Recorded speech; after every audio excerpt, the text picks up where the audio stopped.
Hi everyone, Coldon here with another VOX Immortalis commentary guide. This video is for Atramedes in Blackwing Descent, and this shows the normal 10-man version. I apologize for the delay of getting this video out there. It just felt strange to release a supposed strategy guide when the kills that we were getting were just so messy.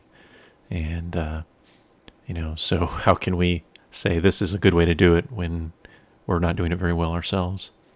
But there was enough requests, and it's been long enough that this should suffice to at least give you an idea of how the fight works, the mechanics involved and all that, even if it's still not very clean. So there are two phases to this fight, ground phase and air phase. This is a single tank fight, so we use 3 healers in 1 tank, although you could pretty easily use 2 healers, I imagine.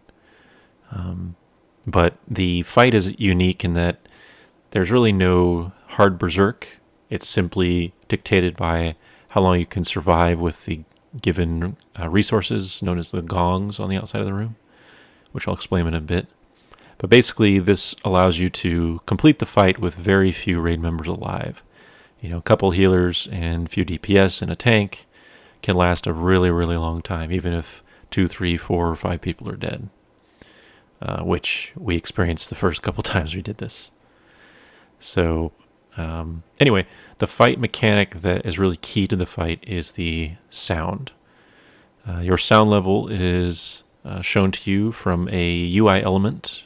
If you look at the bottom of the screen, kind of above my grid and behind it, you can see a golden circle with blue filling up, and that's the sound meter. And this is just a UI element that appears on the default UI when this fight starts. And once your sound fills up to 100, Atramedes will target and kill you instantly.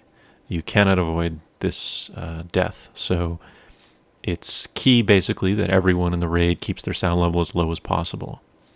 You do this pretty much by avoiding all the avoidable attacks during the fight. So I'll go ahead and explain how those work. We're in the air phase right now, so I won't exactly explain what's going on here because I want to start from the beginning of it. But you can see there are discs being thrown down at random locations. There's also fire patches around the ground. And touching or standing in any of these will deal damage and raise your sound level. So most of the time, everyone in the raid will be moving pretty constantly during the flight phase. Once that phase is done, he goes back to the ground phase. So I'll go ahead and explain the abilities here. The most common one is his disc attack. He summons, I think, 4 discs, perhaps 3. You can see they're coming from the bottom there. And these go around toward the raid, just in random direction. If they touch you, you gain 7 sound and take a bit of damage. So it's important that people are far enough away that they can sidestep them quickly and not get touched. The other big thing is Sonic Breath, which you see he's doing right there. This is really about timing and your positioning.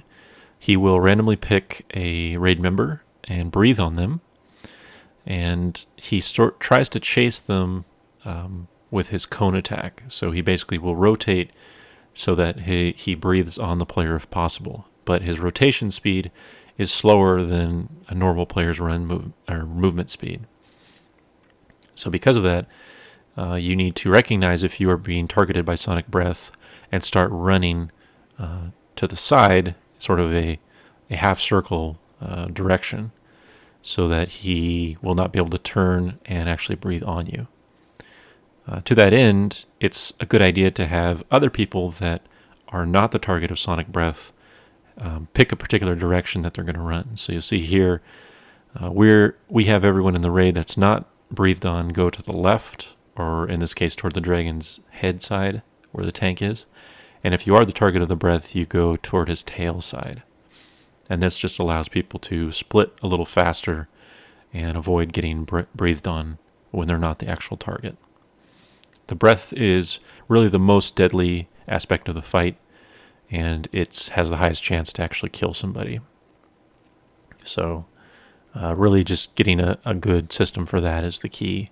We split up the raid into 2 pretty much even sections and kind of stay stacked on each other, so when one person gets targeted by breath, the others can run the opposite direction. So we're back in the flight phase, and you can see here I got a message that I was being tracked. When the flight phase begins, after a few seconds, Atramedes will randomly pick a raid member and chase them with his breath attack, which is just that stream of fire. Because the stream tries to chase the player, it's a good idea for everyone in the raid to assume they will be the initial target and therefore always be moving at the beginning of that phase. Once you recognize that you're not the target, you can stop if you need to. But just assume that you will be the target, and that way you're not standing still. That breath attack during the flight phase moves at a faster and faster rate as it goes along. So at some point, the original target will be unable to outrun the breath. It will be too quick. And therefore, another assigned person needs to click on one of the gongs on the outside of the room. This is where the gong mechanic comes in. This person should generally be someone with a movement increase buff or talent. So we use our enhancement shaman for this. And basically, when the first person can no longer outrun the breath, you should say something in mumble or vent. The assigned person will click on a gong, and this will cause Atramedes to destroy the gong, and then he will turn his breath attack onto the person that clicked on the gong. That's why they should be the type with a fast movement. As long as they run quickly, they should be able to outrun his breath until the phase ends, meaning you should only use one gong per air phase. If you look at the bottom there, Atramedes is just now casting Searing Flame. This is cast once per ground phase, and you should use your boss mod timer to see when it's happening. And this is just a massive AE that stacks a stacking dot on the entire raid, does really heavy damage, but you can interrupt it by utilizing one of the gongs again. If you click the gong the moment the Searing Flame starts, you should be able to get you should be able to stun Atramedes before more than 1 or 2 ticks of the breath or the searing attack hit anybody.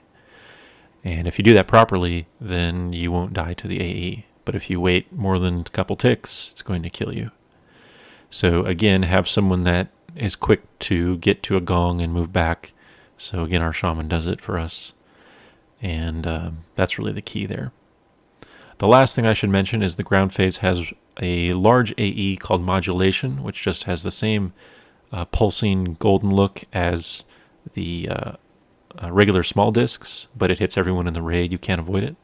This will give you a small amount of sound, but more importantly, it deals pretty heavy damage based on how high your sound level is at the time.